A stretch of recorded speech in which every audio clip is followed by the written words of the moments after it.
El 14 de noviembre se conmemora el Día de la Diabetes. La diabetes es una enfermedad muy frecuente, afecta aproximadamente al 12% de la población. Es una enfermedad crónica, que quiere decir que nos va a acompañar para toda la vida. Y lo importante de esta enfermedad es la prevención. Tenemos que saber que los pacientes, las personas que tenemos antecedentes en la familia de diabetes, tenemos más riesgo de hacer la diabetes también. Pero hay una serie de factores que son los desencadenantes, como es la obesidad, el sedentarismo, una alimentación inadecuada, en algunos casos el embarazo, algunas medicaciones como los corticoides que pueden desencadenar la diabetes y bueno, la edad avanzada. Mientras más años tenemos, más probabilidad de hacer la diabetes tipo 2. Los síntomas que nos hacen sospechar que podemos tener diabetes es la poliuria, que quiere decir que orino mucho, polidipsia, que tengo mucho sed, polifagia, que tengo mucha hambre y aún así hay una pérdida de peso. La prevención de la diabetes se basa entonces sobre todo en los pilares que son tan importantes como es la alimentación, tratar de hacer una alimentación saludable, la actividad física, evitar algunos medicamentos que pueden desencadenar la diabetes y sobre todo hacer los controles pertinentes con nuestro médico, hacer los controles periódicos para detectar tempranamente esta enfermedad a fin de evitar las complicaciones crónicas que puede llevar.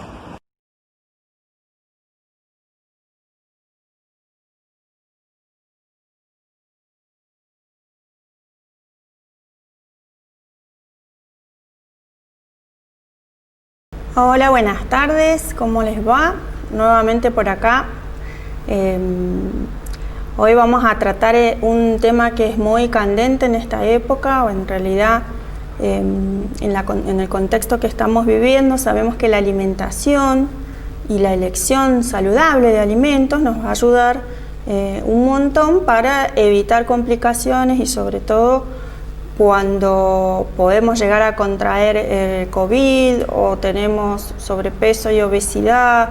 Sabemos que la diabetes es uno también de los factores que estaría como prácticamente segundo, tercero en la lista de riesgo de estas enfermedades que complican el pronóstico.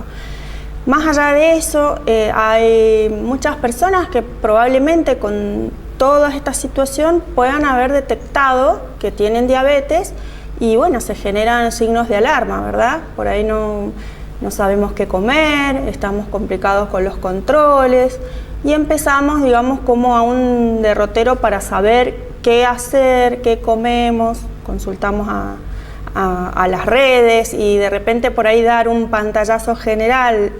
Estamos hablando de algo general. Por supuesto que ustedes saben que los afiliados de OSEP pueden contar con el servicio de nutrición según donde estén y pueden tener la asesoría personalizada.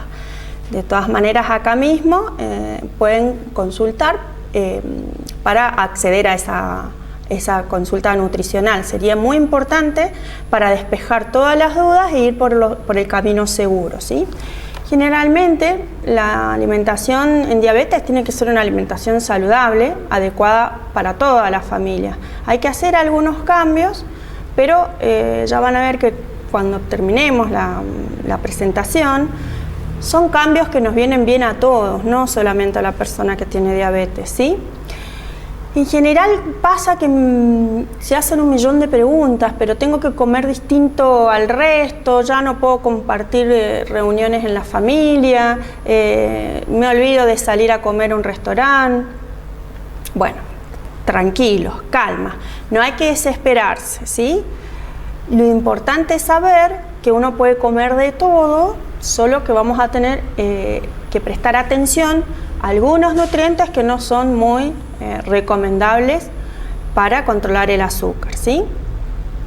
Entonces, por eso se puede, solo que hay que intentar cambiar algunos hábitos, ¿sí? A ver, el principal foco sería poder diferenciar de lo que es saludable de lo que no es saludable, ¿sí?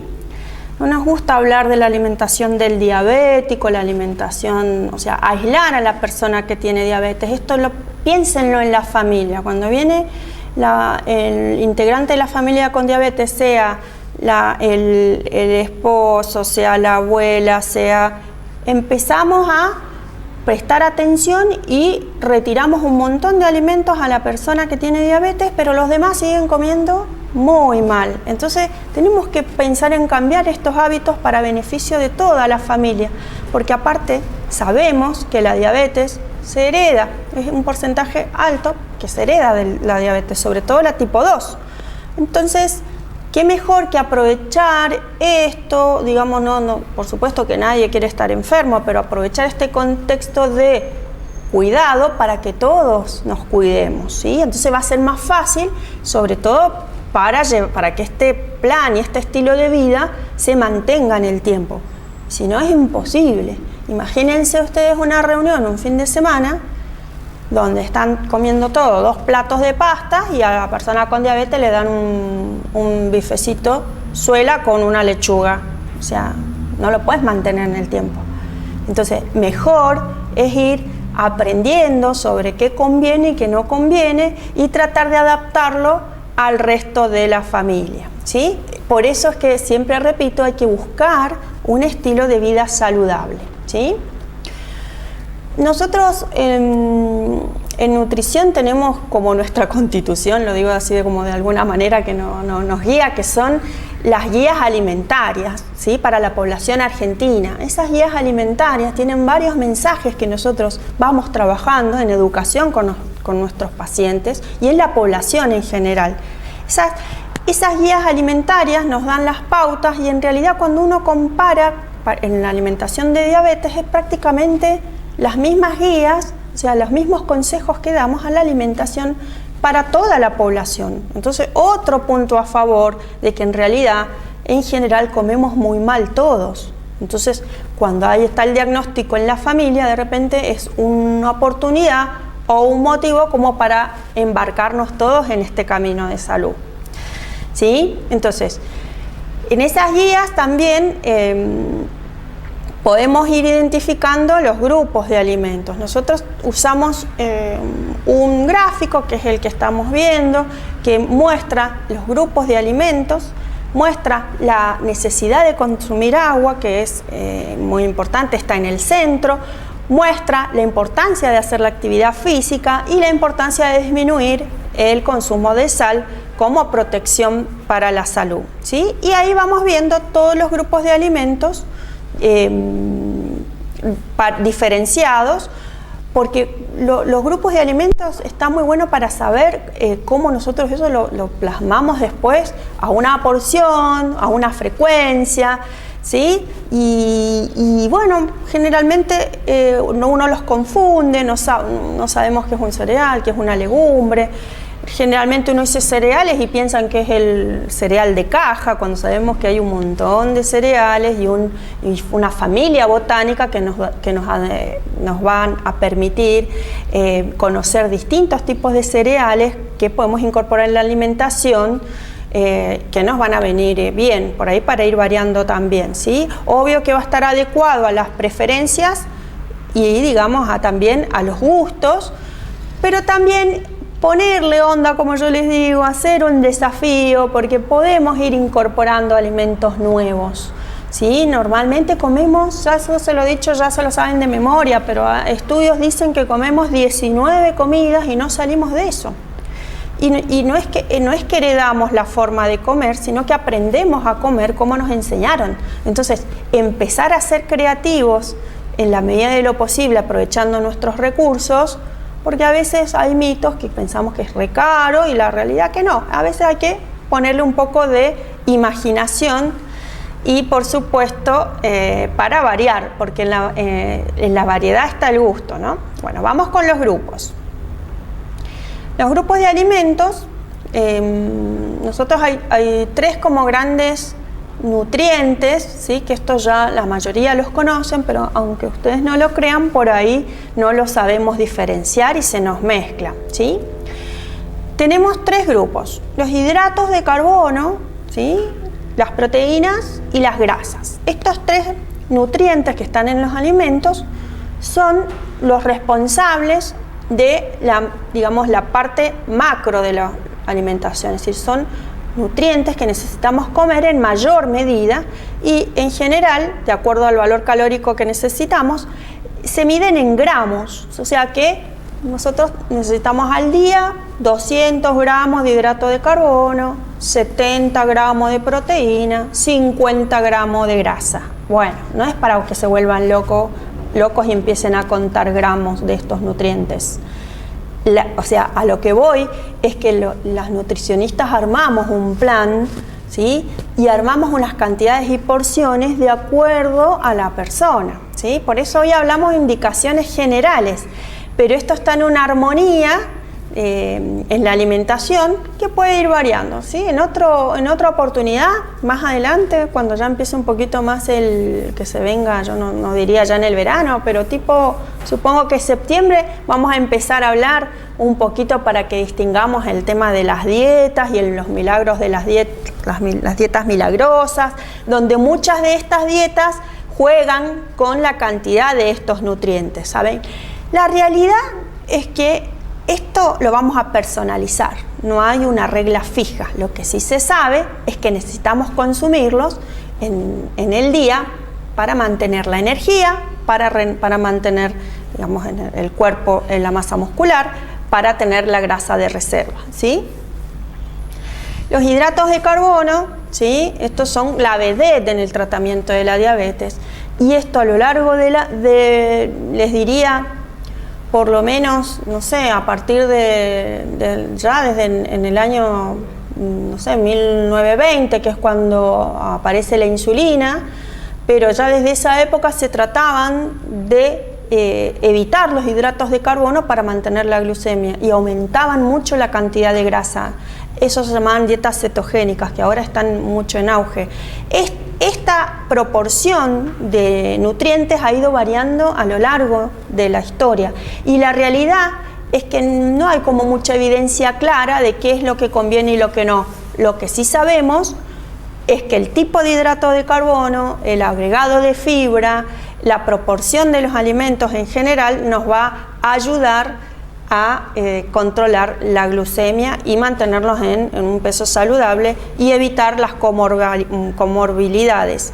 En general, la persona que tiene diabetes tiene un poco de sobrepeso, tiene triglicéridos altos, tiene problemas con el colesterol y los lípidos, y encima, les digo yo, es el combo, no viene sola la diabetes, viene como en una asociación ilícita, porque viene la presión alta, la dislipidemia, bueno, ya sabemos, ¿sí? Y sin ni hablar, a veces no es algo sí o sí, pero en general se asocia a estados emocionales donde la persona también puede tener ansiedad, depresión.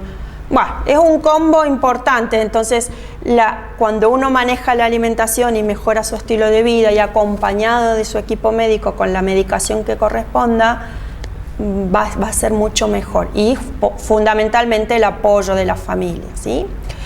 Los hidratos de carbono, tenemos dos tipos, que es fundamental poder diferenciarlos, que son los hidratos de carbono complejos o polisacáridos se les llaman, porque en su composición tienen muchos azúcares, polisacáridos, y los hidratos de carbono simples, ¿sí? Que son moléculas pequeñas, simples, y hay una gran diferenciación entre ellos. Los complejos en general no tienen sabor dulce, salvo que le agreguemos algo dulce. Los simples tienen sabor dulce, son moléculas pequeñas, los simples, y terminan en osa su composición química. Normalmente cuando hacemos los talleres presenciales vamos hablando, o sea, a ver, en la leche, ¿qué azúcar conocemos? La lactosa. En la fruta, ¿qué fruta conocemos? La fructosa. O sea, termina en osa. Es importante para ver las etiquetas también. Cuando vemos algo con osa, estamos atentos. No porque no se pueda, sino porque a veces podemos ser engañados. En realidad no es que nos engañan, sino que se aprovechan de que no sabemos interpretar. Entonces el poder que tenemos como consumidores, que es tema yo creo también para otro taller más adelante, que sería la interpretación de las etiquetas, ¿sí? No sé, ustedes van diciendo qué temas les interesan y nosotros armamos para ustedes, ¿sí? Los hidratos de carbono complejos también podemos conocer, o sea, son los alimentos que los representan las harinas, donde obtenemos harinas, o almidones, serían todo lo que son los cereales, ¿sí? Los tubérculos, papa, camote, o sea, las legumbres, choclo, o sea, el maíz, mandioca, ¿sí? Veamos lo que nosotros consumimos habitualmente. Pero, a ver, el cereal por excelencia, el trigo que conocemos, pero tenemos el arroz, avena, centeno, falso cereal como, bueno, la quinoa, por ejemplo. A ver, una variedad de cereales que tienen hidratos de carbono complejos y el que más conocemos es el almidón, ¿sí? Y el almidón es como si fuera una cadena que dentro de su composición cada eslabón es una glucosa. Entonces, no es glucosa, o sea, no es azúcar, pero es como una estructura química que dentro de su composición tiene azúcar, glucosa. Por eso cuando uno lo va comiendo se va degradando y llega a la sangre, y conviene que midamos a las 2 horas de haber comido porque es el tiempo que tarda en llegar a la sangre. La velocidad de absorción que tienen estos hidratos va a variar notablemente de acuerdo a qué tipo de cereal, si es integral o no, si está acompañado de fibra, si tiene proteína asociada. Eso es lo que nosotros llamamos índice glucémico y carga glucémica, que es decir, cómo el alimento, no solo cuánto hidrato de carbono consumimos, sino cómo va a repercutir en nuestra sangre, en nuestra glucemia, que es muy importante saber manejarlo para evitar los picos y las variaciones. También la forma de cocción. Todos esos tips tenemos que saber para cuando uno va a comer estos hidratos de carbono y no tener picos de glucemia. O sea, la proporción sería la cantidad, cómo está cocinado, si tiene fibra, si tiene proteína, si tiene verduras.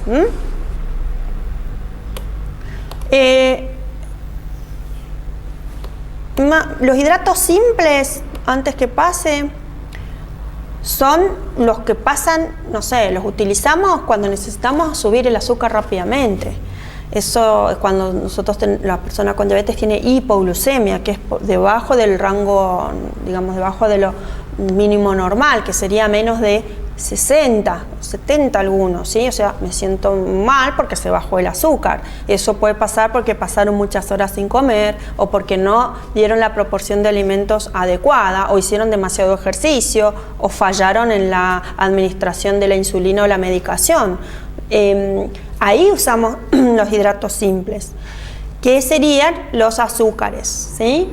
Y ahí, bueno, tenemos las golosinas, tenemos la miel, los dulces, las bebidas gaseosas, las aguas saborizadas. Cuidado, porque a veces muchos pacientes cometen el error de consumir bebidas aguas saborizadas porque son como más livianas, porque tienen menos gas y como que tienen una etiqueta de liviana y creo que no tiene azúcar, y la verdad es que tiene igual de azúcar que una bebida comercial, una digamos tipo cola, o no, pero puede estar cerca. Un vaso de gaseosa tiene 20 gramos y de azúcar, que pasa rápido a la sangre y me sube un montón, y una bebida saborizada puede tener 10, 12, 13, depende. Entonces, cuidado. Lo mismo lo otro, no confundir los sabores porque sea amargo, o sea, por ejemplo, o limón o pomelo, que a veces consumen las gaseosas o esas sodas que vienen pomelo o de naranja. Si tienen, digamos, jugos dietéticos, no van a tener azúcares, pero si tienen jugos, o va a tener azúcar. Entonces tengo que tener cuidado. Y lo otro simple que abunda es en las golosinas, ¿sí? Preparaciones dulces, preparaciones como, bueno, postres, helados. Ay, sí, licenciada, me está diciendo lo más rico es lo que no me conviene. Bueno, nosotros trabajamos mucho también para ir buscando intercambios, ¿sí? Y ya digo, pensar en que algo tiene que ser de vez en cuando, buscar el azúcar simple de repente de las golosinas naturales que le llamo yo, que son las frutas, que son por ahí los frutos desecados, medidos, ir viendo los frutos como los frutos secos que no tienen azúcares, pero por ejemplo unas pasas de uva, orejones, o unos dips de banana, manzana que se usa mucho ahora desecada, porque a veces con el frío nos cuesta consumirla. Pero las frutas tienen azúcares naturales, que tienen fructosa. No van a decir la licenciada les dijo que comieran fruta y se van a comer 5 manzanas juntas. No, ahí también tenemos que ver las proporciones en el día, pero no es que estén prohibidas. En realidad no hay cosas prohibidas. Lo que uno tiene que saber consumir y, por supuesto, moderar y evitar algunas cosas que no son tan convenientes, que ya vamos a ver. Las proteínas, tenemos 2 grupos. Las proteínas que son de origen animal y las de origen vegetal. Las proteínas animales, por supuesto, están en las carnes, el pollo, pescado, el huevo, los lácteos, el queso, ¿sí? Y tenemos las proteínas vegetales, que son, digamos, las proteínas que están en las legumbres. Entonces, es muy bueno diferenciarlas y es muy bueno tratar de incorporar más las proteínas vegetales que las animales. No es que están prohibidas las animales se van a también digamos, adecuar a la persona, a los gustos. Las recomendaciones en general son 2 a 3 veces en la semana. Vamos a las carnes rojas, por ejemplo, las carnes blancas. Sabemos de lo que es el costo de eso, pero bueno, en realidad no hay que sacarlas, pero tampoco no hay que comerlas en exceso, ¿sí? Podemos reemplazar por las vegetales, que son baratas, no tienen colesterol, tienen fibra y aparte tienen hidratos que son que los podemos manejar porque el índice glucémico es bajo, es decir, no sube tanto el azúcar, siempre viendo la proporción, por supuesto. ¿Qué pasa? Nosotros las legumbres, si no es el hábito diario, que eso trabajamos mucho con las recetas que vamos incorporando, por ejemplo, en lentejas, en falafel de garbanzos, en tortillas, en pasteles, vamos tratando de incorporarlas variadas, porque el guiso es una buena opción, las ensaladas es una buena opción. Pero bueno, nosotros, ¿qué conocemos? El guiso de lenteja cuando hicieron 2 grados bajo cero o el locro en los feriados. Es la única forma que a veces uno consume una legumbre y a veces 1 o 2 veces en el año. Entonces, empecemos a incorporarla porque son muy buenas, de buena calidad, fibra, tienen muchos nutrientes, tienen hierro y no sube el colesterol. Y son baratas, rinden, ¿sí? Vamos a ver las grasas. También tenemos origen vegetal y origen animal. Las grasas más recomendables, ¿cuáles son? Las de origen vegetal. Y en esto también tenemos como premisa, y sabemos que da resultado y es muy bueno, lo que es la dieta mediterránea, donde favorece el consumo de legumbres, de aceite de oliva, de frutos secos, de palta y de pescados. O sea, estaría muy bueno ir por ese lado, ¿sí? Y las grasas animales no convienen tanto porque tienen grasas saturadas y es, por ejemplo, alimentos representantes de grasas saturadas serían los fiambres, las mantecas, las grasas, que a veces de a poco vamos cambiando y tratando de agregar, sobre todo porque aportan muchísimas calorías y de repente tengo que bajar de peso y cuando uno abusa de las grasas, el aporte calórico aumenta. De hecho, algunos estudios recientes mostraban que ¿qué conviene más para el peso? ¿Bajar los hidratos o bajar las grasas? La realidad es que por ahí bajar las grasas me va a dar menos aporte calórico y me conviene para mantener el peso. Los hidratos demasiado bajos en el tiempo no se mantienen y a la larga cualquiera de las opciones que elijas, bajar una cosa, bajar otra, en el largo, digamos, en el tiempo no se puede mantener y todas las dietas que se estudiaron daban el mismo resultado. Entonces no nos volvamos locos, no nos exijamos, no saquemos alimentos porque sí. la realidad es que de una dieta debe ser completa y tener todos los nutrientes, ¿sí? Y entonces vamos al semáforo, ¿sí? Que es un semáforo alimentario con respecto a esto que estamos trabajando, que sería en rojo eso que uno tiene que frenar. ¿Esto qué quiere decir? Vos sabés, o sea, tal semáforo está en rojo. Si vos pasás, es probable que venga otro auto y tengas un accidente. Bueno, no es para darles miedo, pero la idea es que uno puede tener la decisión de frenar. Vos sabés que esto no te conviene, vos sabés que te puede complicar. Normalmente pasa esto cuando llegan las fiestas, a fin de año. Todos los nutrientes de la alimentación salimos de nuestro plan habitual y de repente terminan todo internado, la presión alta, la glucemia alta, entonces, o gastritis o indigestiones. Entonces tratemos de mantener un estilo saludable, ¿sí? Vamos por ese camino. Conveniente sería con precaución el amarillo, y los verdes que dice muy convenientes, libres entre comillas lo pongo, porque ningún alimento en realidad o nutriente es libre, no es así, todo tiene su proporción, porque hasta tomar más agua de la indicada te puede perjudicar a tu sistema al renal, por ejemplo, ¿no? Entonces, cuidado, consulten a las nutricionistas para que los ayuden en esto, ¿no es? Hoy en día sabemos que hay, internet, redes, pues las dietas se pasan por WhatsApp y realmente no sabemos qué es lo que nos conviene a cada uno, ¿sí? Entonces vayan a los especialistas, ¿sí? Vamos a ir por grupo.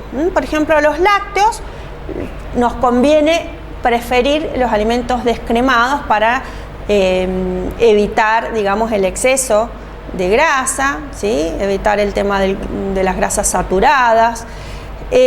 Por eso lo ponemos amarillo, porque también es un tema, a veces como es descremado, es light, porque no tiene azúcar, tengan cuidado también con eso porque hay que ver bien las etiquetas. Una vez un paciente me decía, tengo la glucemia altísima y me tomé un tal yogur que era descremado, pero resulta que era descremado con azúcar. Entonces lo que yo tengo que buscar es que sea sin azúcar, por ejemplo. Y lo mejor es prepararlo casero, que eso yo ya les he dicho cómo se hace, y si no me escriben y les paso la receta. No hay alimentos libres acá, porque bueno, el yogur descremado, light, puedo consumirlo libremente. No es así, porque porque va a tener también en su composición algo de azúcar, como es la lactosa, aunque no sube tanto el azúcar, ¿sí? Los carnes y embutidos, y bueno, arriba va, o sea, el stop, tenemos que frenarnos a lo que son los fiambres muy grasosos, ¿sí? La cantidad de grasa que tiene, por ejemplo, el salame, no sé, va en degradé, el jamón tiene un poco menos, pero acuérdense que son alimentos que tienen proceso, que están con, conservantes, nitritos, nitratos, que están muy asociados a algunos tipos de cáncer. Entonces, no conviene abusar de estos alimentos por salud, ¿sí?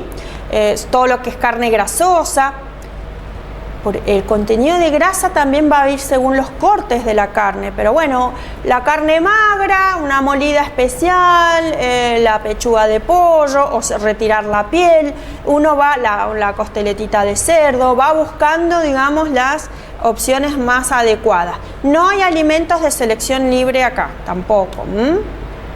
Eso pasa a veces con el pescado, que como se recomienda tanto el pescado, entonces creen que puedes comer todo lo que quieras. No, eso tiene que ser la proporción, porque es un grupo de alimentos como todo, que está en el grupo de las carnes, ¿sí? A las frutas, lo que decía anteriormente, las que no me convienen son las que son enlatadas con jarabe, que tienen muchísimo azúcar, o las que vienen desecadas. Las proporciones van a variar. Estamos hablando en general para personas con diabetes 2, que tienen sobrepeso, que tienen comorbilidades. Entonces, si tiene triglicéridos altos, las cosas con azúcar no convienen tanto. Entonces, esto no conviene. No así un adolescente que tiene diabetes 1, que usa insulina y que hace ejercicio, tal vez la pueda la puede incorporar, ¿sí? O sea, no todo está dicho, pero a ver, entendamos que son recomendaciones generales. Las frutas, ¿sí? No puedo comer banana, no puedo comer uva porque tiene azúcar, me dicen. Bueno, una banana, contenido medio, tiene 20 a 30 gramos de azúcar. O sea, son como una banana chica de 100 gramos, 20, una cucharada sopera de azúcar. Pero no es lo mismo una cucharada sopera de azúcar, que es sacarosa, que una banana. La banana tiene potasio, tiene fibra, o sea, como una colación está muy buena, más si voy a andar en la calle, si hago ejercicio. Ahora no es que voy a comerme 5 bananas juntas. Se pueden consumir todas las frutas, lo que voy a medir es la proporción, ¿sí? La fruta tamaño puño, 2, 3, hasta 4 porciones al día, lo van a ir viendo de acuerdo a la persona. No es lo mismo una persona que pesa 60 kilos y que tiene un valor calórico adecuado a ese peso, a una persona que pesa 100 kilos o 90 kilos, o si es un niño o un adolescente. Esto se va adaptando las proporciones a cada persona, ¿sí? Pero con respecto a las frutas, están ahí, amarillo, fíjense, precaución, porque si como de más y todas juntas, me va a subir mucho el azúcar. ¿Y cómo la consumo? Si me tomo un jugo de naranja que tiene 4 naranjas, tengo cada naranja 10, 15 gramos de azúcar, tengo el plato, digamos, tengo la cantidad de azúcar como un plato de pastas. Y encima, como es azúcar simple, va a pasar rapidísimo. Si yo me tomo ese jugo, al rato voy a tener más de 300 la glucemia. Entonces, es importante que no vaya en jugo, que sea fresca, que sea sin pelar en lo posible. Y dentro de las frutas vamos a hablar que las que más contenido tienen, banana, uva, cereza, higo. Las que menos tienen es la frutilla, ¿sí? Y la otra la sandía, que ahora no hay, obvio, pero esas son las que tienen menos. No es que voy a consumirlo libremente, ya vimos en otros encuentros, vimos las porciones, ¿se acuerdan? Y dentro de las verduras, por supuesto, todo lo que sería lo que es frito, lo que es desecado, no son prácticamente verduras, son almidones, ¿sí? En el medio pondríamos las que tienen demasiado almidón, como la papa, el choclo, ¿sí? El camote, ¿sí? Y las coloridas, como la zanahoria, remolacha, calabaza, esas pueden repercutir, o sea, pueden aumentar la glucemia porque tienen un poquito más de azúcar, pero no tienen más que la papa y el camote, son dulces. Convendría el cuarto del plato de la papa y el camote, el choclo, y la mitad de las verduras verdes, que todo lo que es verde tiene muy bajo contenido de azúcar. Para que se encuentre, por ejemplo, un bol de lechuga o de acelga o de achicoria no llega a los 3 gramos, de 3,5 gramos de azúcar, o sea, nada.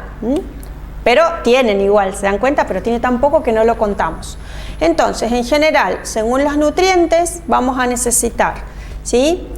Vamos a tener en cuenta el semáforo. Todo en diabetes, alimentos ricos en azúcares simples, ¿sí? Grasas, alcohol y sal, no conviene, ¿sí? Freno. Los alimentos, todos los demás, en realidad, es con moderación, ¿sí? Hidratos, proteínas, los cereales, los tubérculos, panificados, no están prohibidos. Voy a preferir con fibra, voy a preferir agregarle ensalada, agregarle proteína, descremados, pero no están prohibidos, hay que medirlos, ¿sí?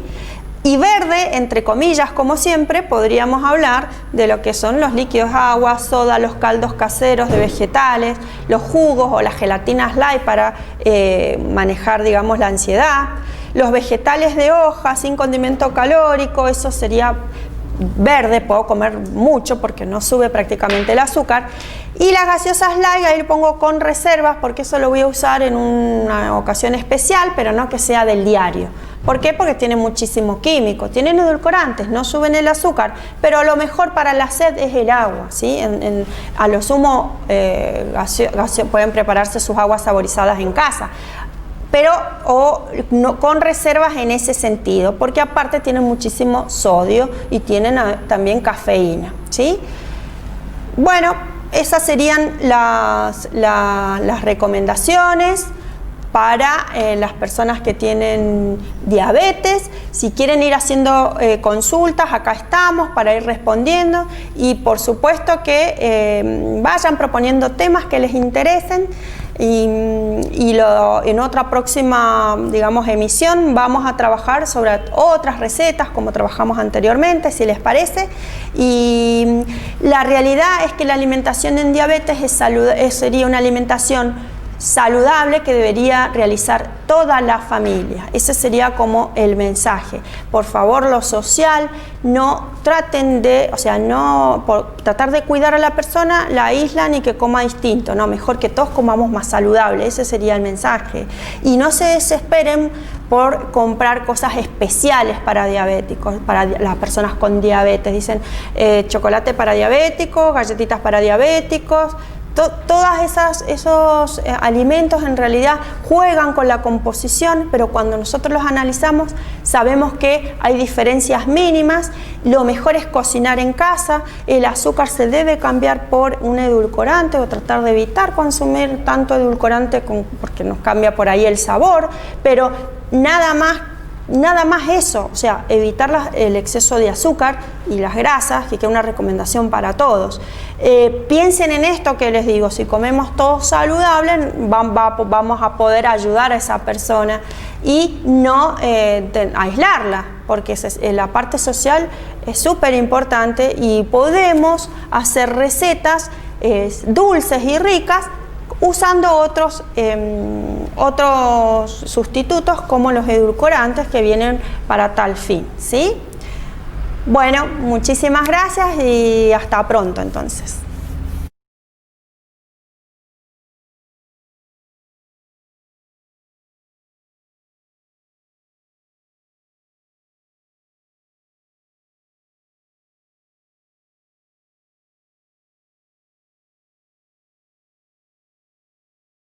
En verano, si tengo diabetes, debo prestar atención al cuidado de mis pies, evitando la maceración de la piel debido a la excesiva humedad y evitando la hiperpresión de los dedos que generan ampollas debido al taco cuando es muy alto.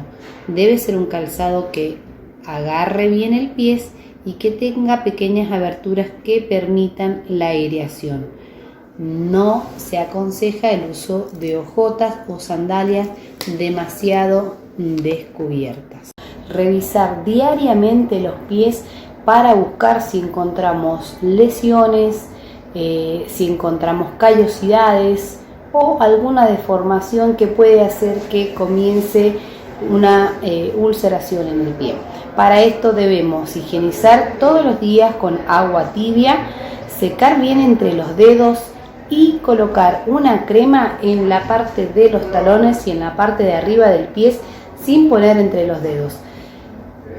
El calzado, otra de las cosas, elegir el calzado por la tarde cuando voy a comprarlo para verificar que el calzado quede bien el ajuste a mi pie. Elegir un calzado que sea blando, que tenga una suela de unos 3 centímetros el taco. No se recomiendan los tacos altos o las sandalias porque favorecen la formación de heridas o ampollas en la punta de los pies. Entonces, la elección del calzado es muy importante, debemos tenerla en cuenta siempre a la hora de comprar.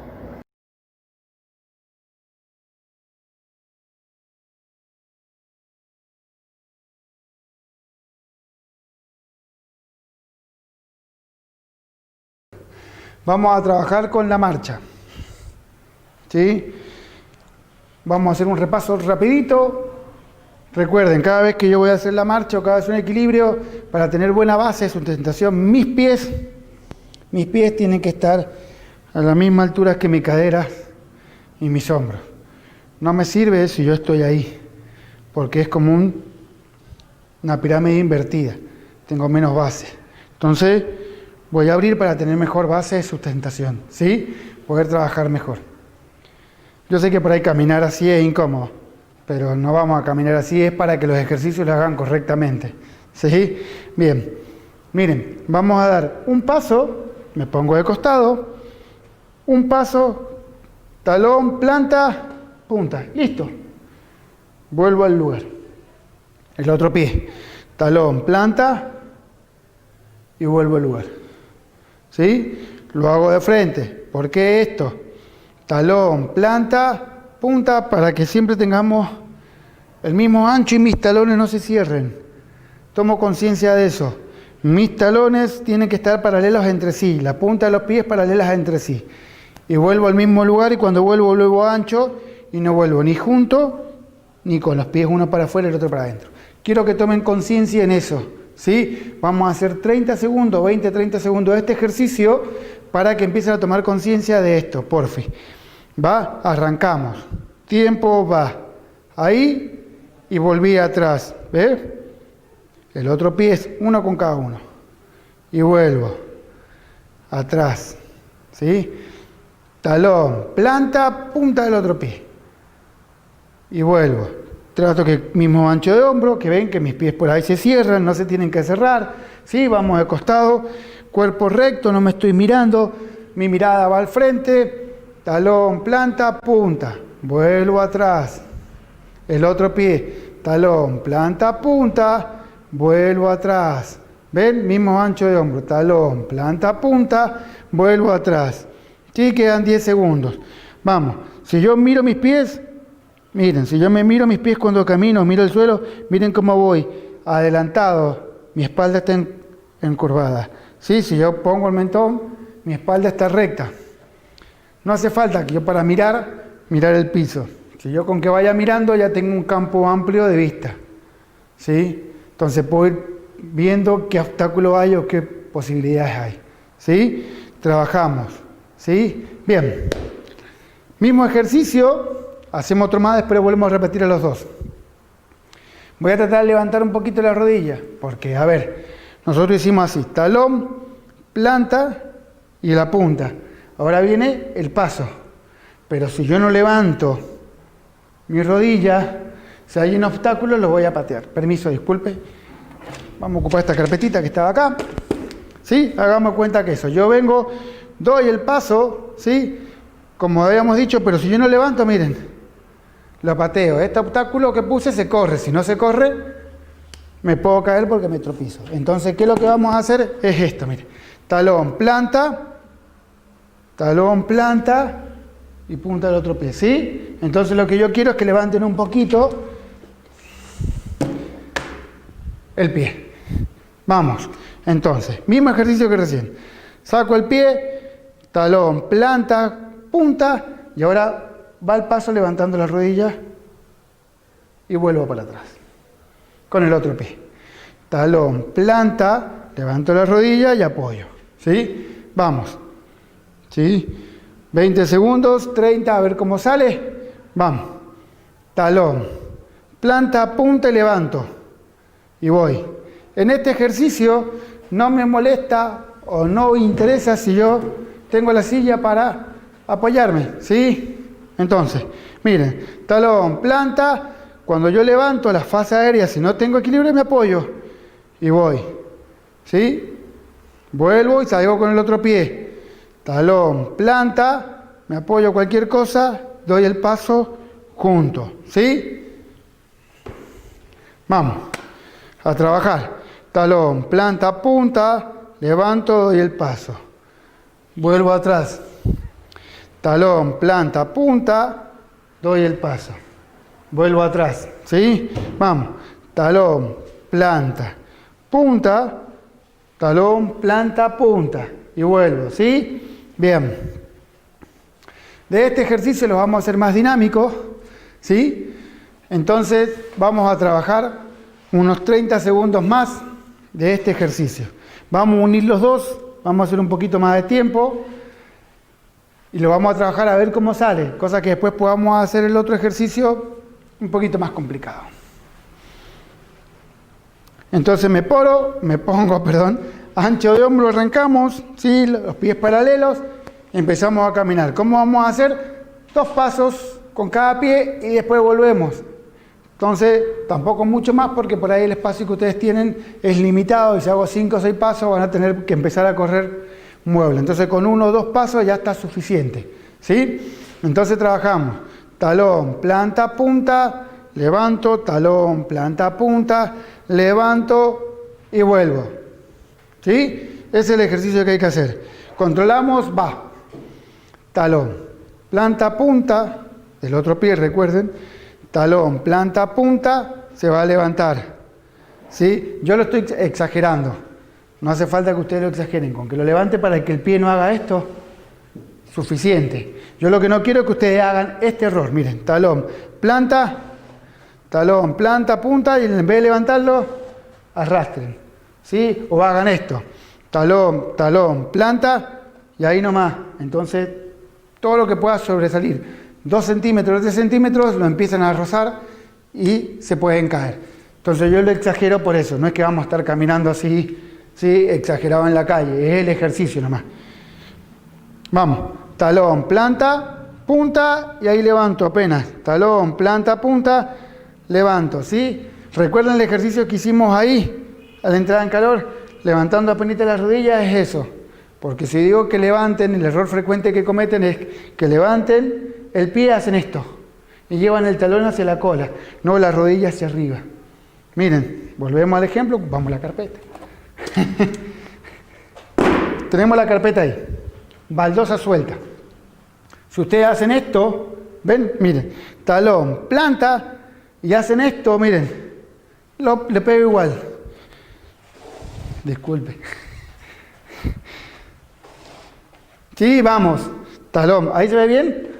Genial, talón, planta, punta, ¿ven? Si yo le hago talón, llevo el talón hacia el glúteo, mire, ¿ven? Lo pateo. En cambio, si hacemos como recién, como le vengo diciendo, que levanten la rodillita, va a ser talón, planta, punta. ¿Ven la diferencia? Talón, planta, punta y levanto la rodilla. ¿Ven? Y doy el paso. Si yo llevo el talón, cuando doy el paso llega al mismo lugar. Eso es lo que quiero que entiendan y que trabajemos ahora. ¿Listo? Vamos a trabajar. Yo sé que he exagerado un poquito el movimiento, pero trabajamos. Va. Talón, planta, punta, levanto apenita. Ven que la apertura o la distancia no es muy larga del paso. Con que el otro pie pase un poquito más, el pie que se quedó quieto es suficiente, no hace falta que lo haga ahí. Porque si yo el paso muy largo, miren, ¿ves? Mi cadera se mete. Entonces para sacar el paso, tengo que arrastrar sí o sí. Me va a costar mucho sacar la rodilla para arriba, porque la fase aérea va a ser muy larga, entonces voy a empezar con los problemas de equilibrio. ¿Sí? Eso también es tenerlo en cuenta importante. Tenerlo en cuenta es importante eso. Talón, planta, punta, levanto, ¿ven? Ahí, apenas pasa el pie. Talón, planta, punta, pasa el pie. ¿Sí? Lo trabajamos, hacemos 2 o 3 pasos según el espacio o el lugar que ustedes tengan, valga la redundancia, espacio, y trabajamos. Vamos. Recto, mentón paralelo, miro al frente, ancho de hombro los pies. Ya estamos preparados. Va. Talón, planta, punta, levanto. Talón, planta, punta, levanto. Talón, planta, punta, levanto. Vuelvo y arranco de nuevo. Talón, planta, punta, levanto. Talón, planta, punta, levanto. ¿Sí? Y levanto. Y vuelvo. Yo sé que por ahí es medio monótono, pero es interesante trabajarlo para mejorar la marcha. Talón, planta, punta, levanto. Talón, planta, punta y voy. ¿Sí? Y voy. ¿Ven? Que trato que mi cuerpo no haga ahí, no estoy mirándome los pies. Va, talón, planta, punta. Talón, planta, punta. ¿Sí? Talón, planta, punta. Vamos que ya estamos. Pasamos a los ejercicios de equilibrio. ¿Sí? Bien. Esto los pueden practicar todas las veces que quieran. Vuelvo a repetir. Si yo tengo problemas de equilibrio, pero lo quiero hacer, otra vez me salgo, otra vez vuelo. Lo voy a volver loco, pobre. ¿Sí? Hacemos así. 2 sillitas a los costados. Por las dudas que tenga problemas, tengo miedo de caerme, tengo poca fuerza, ¿sí? 2 sillitas, ¿qué es lo que voy a hacer? Más cortito, miren. Talón, planta, punta, levanto, ¿ven? Me apoyo. Talón, planta, punta, levanto, me apoyo y vuelvo. Entonces ocupo las sillas, por las dudas que me vaya me apoyo y no me caigo. Estoy más seguro y tengo confianza. Una vez que yo ya lo haga con confianza, que lo haga bien, que veo que no es mucho lo que me tengo que apoyar, ¿qué hago? Elimino una silla y trabajamos. ¿Sí? Talón, planta, punta, me agarro. Talón, planta, punta. ¿Sí? Bien. Supongamos que no tenemos silla, que tenemos todos banquitos en la casa. Miren lo que tenemos acá. Desarmamos el palo de la escoba o de limpiar el piso. Bastón. Me agarro el bastón y vamos. No hace falta que lo tenga siempre permanente. Talón, planta, punta y me voy. Me apoyo. ¿Sí? O no hace falta. Miren, la fase aérea yo lo apoyo. Levanto, talón, planta, punta y me apoyo. ¿Sí? Talón, planta, punta, me apoyo. Entonces estoy más seguro. ¿Sí? Gracias.